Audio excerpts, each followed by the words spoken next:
Extrait numéro 67. Le soleil et la lune. Ou, de quelle génération sommes-nous?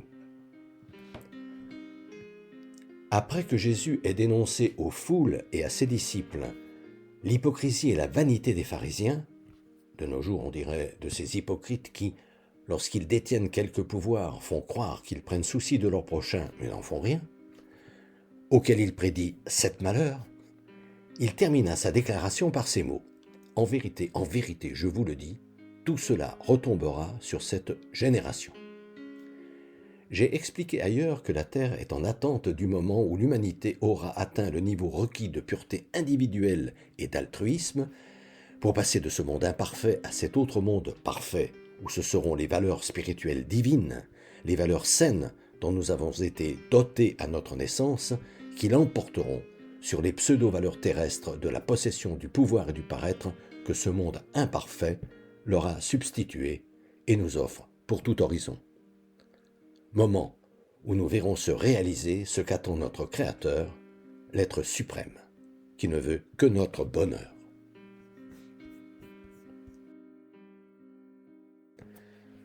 Au terme de la condamnation de ce monde, qui falsifie donc le bonheur en nous faisant croire qu'il est là où il n'est pas, Jésus conclut. Ne croyez pas ce qu'on vous serine.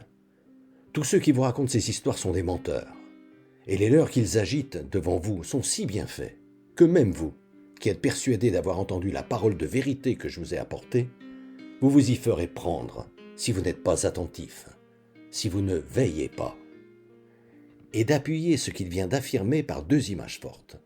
Le soleil s'obscurcira et la lune perdra son éclat, c'est-à-dire les vraies valeurs, les valeurs divines, par lesquelles nous sommes tous reliés à la fois entre nous et avec celui qui nous crée à chaque instant, ces valeurs d'égalité, de liberté, de fraternité, sous toutes leurs formes, de justice élémentaire, d'amour, d'amitié, de fidélité, de charité désintéressée, de miséricorde, de pardon. En un mot, de vérité. Ce soleil qui illumine notre ciel terrestre s'obscurcira, et jusqu'à son miroir, la lune, son pâle reflet avec ses soi-disant valeurs de la possession du pouvoir et du paraître que les hommes ont substituées aux valeurs divines, qui n'aura elle-même plus de clarté tellement ces valeurs divines, malgré leur puissance, à force d'être ébranlées, seront devenues incapables d'éclairer nos vies pour nous montrer une direction qui ait du sens. Et Jésus d'indiquer, lorsque vous vous rendrez compte que le monde en est là, soyez sûr que les beaux jours sont proches, à votre porte. Alors, le Fils de l'homme viendra sur les nuées dans toute sa puissance et sa gloire. Alors, vous vous réveillerez, vous prendrez conscience de l'hypocrisie de ceux qui dissimulent et défendent à tout prix les fausses valeurs de leurs intérêts honteux.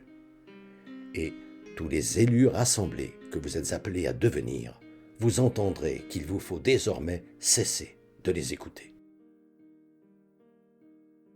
Et de conclure, en vérité, je vous le dis, cette génération ne passera pas que tout cela n'arrive. M'interrogez, suis-je un homme de l'ancienne génération ou un homme de la nouvelle? Depuis des années, environ 1 fois par mois, j'envoie une lettre d'information spirituelle à tout mon carnet d'adresses. Le thème du moment est, depuis janvier 2019, être chrétien, ça veut dire quoi? Si ce sujet vous intéresse, n'hésitez pas à me transmettre votre mail, en vous contentant d'indiquer auditeur YouTube, vos noms et prénoms, et éventuellement votre numéro de téléphone si vous souhaitez me parler.